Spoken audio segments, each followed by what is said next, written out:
नमस्कार, मी अर्चना वाईकर। सुधा मूर्ती यांचं लीना सोहनी यांनी अनुवादित केलेलं आजीच्या पोतडीतल्या गोष्टी या पुस्तकातील विड्याच्या पानाची गोष्ट आज मी तुमच्या समोर सादर करणार आहे। विड्याच्या पानाची गोष्ट। विष्णू काकांनी सगळ्यांना त्यांच्या घरी रात्री जेवायला बोलावलं होतं। नाना तऱ्हेचे खाद्यपदार्थ जेवणात होते। सर्वजण तुडुंब जेवले। मग विष्णू काका आतून त्यांचा भला मोठा पानाचा डबा घेऊन आले।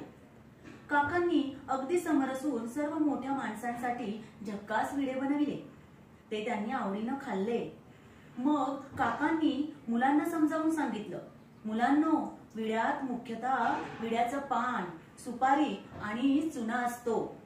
पण हे पहा, आपण प्रत्येक पदार्थ अगदी थोडा थोडाच घालायचा असतो हं, मगच विडा छान लागतो। सर्वच्या सर्व 7ही मुलांनी स्वतः विडा करून पाहिला। मग प्रत्येकाने तो खाल्ला। काहींनी नुसतं पान चावून खाल्लं, तर काहींनी सुपारी चघळली। काहींनी पान आणि सुपारी दोन्ही खाऊन टाकलं, तर काहींनी चुन्याची चव सुद्धा चाखून पाहिली। काकांनी सांगितलेलं खरंच होतं। जेव्हा पान, सुपारी आणि चुना योग्य प्रमाणात नव्हतं, तेव्हा तो विडा फारच वाईट लागत होता। शरणनं तर स्वतःच्या विड्यात फार जास्त चुना घातला होता, पण तो खाल्ल्याने त्याला उलटी झाली। विडा चघळत चघळत सगळी मुलं आरशासमोर जाऊन उभी राहिली। कुणाचं तोंड जास्त रंगलंय, लाल भडक झालंय, याची उत्सुकता सगळ्यांनाच होती। आजी तिथे बसून शरणच्या आईशी गप्पा मारत होती। एकीकडे मुलांच्या या उपद्व्यापांकडेही तिचं लक्ष होतंच। थोड्या वेळानं ती मुलांना आपल्या जवळ बोलावून म्हणाली, मुलांनो, तुमच्या एक गोष्ट एव्हाना लक्षात आलीच असेल। नुसतं पान, नुसती सुपारी किंवा नुसता चुना खाल्ला तर तो चवीला अतिशय वाईट लागतो। त्यातल्या कोणत्याही 2 गोष्टी एकत्र करून खाल्ल्या तरीही त्या चांगल्या लागत नाहीत। जर त्या 3ही गोष्टी योग्य प्रमाणात एकत्र करून खाल्ल्या तरच ते पान खाणं आपल्याला शक्य होतं। शिवाय विडा तोंडात रमतो तो तेव्हाच। असं का ग आजी? त्या पाठीमागे काही खास अर्थ दडलेला आहे का? हो, आहे ना। एक खास अर्थ दडलेला आहे आणि तो अर्थ पहिल्यांदा मी माझ्या आजीकडून ऐकला। कोणी एकेकाळी एका गावात 2 भाऊ राहत होते, भानू आणि वीर। ते दोघे लहान असतानाच त्यांचे आई वडील वारले, पण भानूनं आपल्या लहान भावाचा अत्यंत प्रेमानं सांभाळ करून त्याला लहानाचं मोठं केलं। भानूचं जेव्हा लग्नाचं वय झालं तेव्हा त्यानं भारती नावाच्या मुलीशी लग्न केलं। ती एक गोड प्रेमळ मुलगी होती आणि आपल्या धाकट्या दिरावर, वीरवर तिची पण भानू इतकीच माया होती। बघता बघता वीर 20 वर्षाचा झाला। मग एक दिवस त्याच्या कानावर बातमी आली, त्यांचा राजा आपल्या सैन्यात नवीन तरुणांची भरती करत होता। वीरनं पण राजाच्या सैन्यात भरती व्हायचं ठरवलं। त्याचा भाऊ भानू आणि भारती वहिनी यांनी तसं न करण्याबाबत वीरच्या कितीतरी विनवण्या केल्या। ते रडले, भेकले। वीरनं घरीच राहावं असा हट्टही त्यांनी केला। आपण ज्या मुलाला इतक्या प्रेमानं वाढवलं, त्याचा सांभाळ केला, त्याला लहानाचं मोठं केलं, तो असा सैन्यात भरती होऊन दूर निघून जाणार, ही कल्पनाच त्यांना अजिबात सहन होत नव्हती। पण वीरला मात्र काही झालं तरी सैनिकच व्हायचं होतं। मग मोठ्या जड हृदयानं आणि साश्रू नयनांनी त्यांनी त्याला निरोप दिला। वीर घरातून निघून गेला। त्यानंतर कित्येक दिवस त्यांना त्याची काहीच बातमी कळली नाही। खुद्द राजा सुद्धा युद्धावर गेला होता। तो शत्रूचा पाडाव करून परत आला। राजाचं सगळं सैन्य सुद्धा माघारी आलं, पण वीरचा मात्र काहीच पत्ता नव्हता। रोजच्या रोज दादा वहिनी त्याच्या वाटेकडे डोळे लावून बसत। अचानक समोरच्या रस्त्यावरून चालत वीर घरी परत येईल अशी वेडी आशा त्यांच्या मनात असे। त्यानंतर काही दिवसांनी आणखी काही सैनिकांची तुकडी युद्धावरून घरी परत आली। भानूनं त्यातील सैनिकांना हाक मारून त्यांच्याकडे वीर विषयी चौकशी केली। वीरू ना? हो, अहो, त्याला तर लढता लढता वीर मरण आलं। तुम्हाला का नाही माहित? एक सैनिक दुःखानं मान हलवत म्हणाला, नाही रे, उगीच काय काहीतरी। तो फक्त जखमी झाला होता, पण तो त्यातून बरा सुद्धा झाला। काय हो, तो अजून घरी नाही का आला? दुसरा एक सैनिक म्हणाला, तो घरी यायला निघालाच होता, पण वाटेत तो आजारी पडला। अहो, तिसऱ्यानं माहिती पुरवली। या अशा भयंकर बातम्या ऐकून भानू अधिकच दुःखी कष्टी झाला.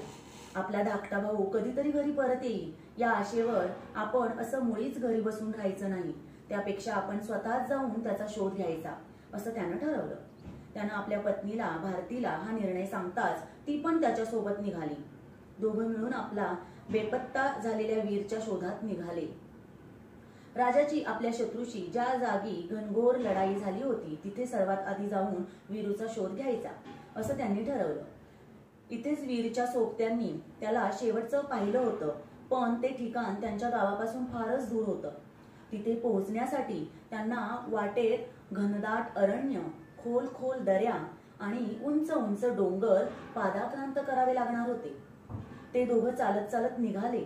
त्यांनी कित्येक कोस अंतर चालत पार केलं. बिचारी भारती ती प्रकृतीनं जराशी नाजूक होती.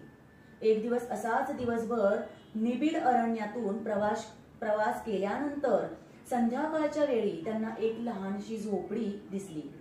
त्या झोपडीसमोर थकून भागून भारतीनं बसकन मारली आणि अपरिमित थकव्यानं ती जागच्या जागी जी कलंडली ते तिने डोळे मिटले. तिचा असा अकस्मात झालेला मृत्यू पाहून तीव्र दुःखावेगानं भानूनही तत्क्षणीच प्राण सोडले. काही वर्षानंतर त्या ठिकाणी 2 झाडं उगवली. त्यातलं एक झाड उंच होतं तर दुसरी वेल होती. ती त्या झाडाच्या आधारे वर चढून वाढली होती. जणू काही मृत्यूनंतरही भानू आणि भारती यांनी एकमेकांना सोडलं नव्हतं. पण त्या दोघांचं ज्याच्यावर इतकं निरतिशय प्रेम होतं तो वीर प्रत्यक्षात मात्र युद्धात मारला गेला नव्हता. तो जिवंतच होता, पण तो जबरदस्त जखमी झाला होता आणि तो आपल्या गावापासून खूप दूरवर असलेल्या खेड्यात मुक्काम ठोकून राहिला होता. त्याला बरं व्हायला कित्येक वर्ष लागली. तो बरा झाल्यावर मात्र क्षणाचाही वेळ वाया न घालवता ताबडतोब आपल्या गावी घरी परत आला. आपल्या घरचे लोक काळजीत असतील, आपली वाट बघत असतील असा विचार त्याच्या मनात आला. पण घरी पोहोचल्यावर त्याला घराला कुलूप दिसलं. इतकंच नव्हे तर कित्येक वर्ष ते घर असं बंद असल्याचं त्याची दैना झालेली होती. वीरला पाहून त्याचे शेजारी त्याला भेटायला आले. आपले दादा वहिनी आपल्या शोधात कित्येक वर्षापूर्वी हे गाव सोडून निघून गेल्याचं त्याला कळलं. त्या रात्री त्याच्या आठवणीनं वीर खूप रडला. आता आपल्या प्रेमळ दादा वहिनीला कुठे आणि कसं शोधायचं हेच त्याला कळत नव्हतं. ते कुठे असतील बरं? त्यानं रात्रभर खूप विचार केला. जशी पहाट झाली तसा त्याच्या मनाचा निर्धार पक्का झाला होता. ते ज्या मार्गानं आपला शोध घेत गेले त्याच मार्गानं आपण तपास करत जायचं असं त्यानं ठरवलं. तो त्यानंतर लगेच निघाला. वीर खरं तर एक सैनिक होता, पण तो युद्धात जबर जखमी झालेला होता आणि त्यातून तो नुकताच बरा होत होता. त्यामुळे त्याची प्रकृती अजून तशी क्षीणच होती. भानू आणि त्याची पत्नी भारती ज्या मार्गावरून गेले होते तो मार्ग काटायला त्याला कित्येक दिवस लागले. त्यानंतर एक दिवस एका अरण्याच्या पलीकडच्या टोकाशी त्याला एक समाधी दिसली. तिथे बरेच गावकरी जमा झालेले होते. ती समाधी तशी कशी काय बांधण्यात आली होती याची दुःखद कहाणी त्या गावकऱ्यांनी त्याला सांगितली. कित्येक वर्षापूर्वी एक जोडपं आपल्या हरवलेल्या भावाचा शोध घेत तिथवर आलं होतं आणि निराश होऊन थकून भागून त्यांनी त्या जागी प्राण सोडले होते. पण त्यांना काही आपल्या भावाचा अखेरपर्यंत शोध लागलाच नाही. त्यांची ही इच्छा अपुरी राहिली. पुढे या ठिकाणी कशी कोण जाणे, पण 2 सुंदर झाडं आली. त्या झाडांची पानं आणि फळं फार गोड होती.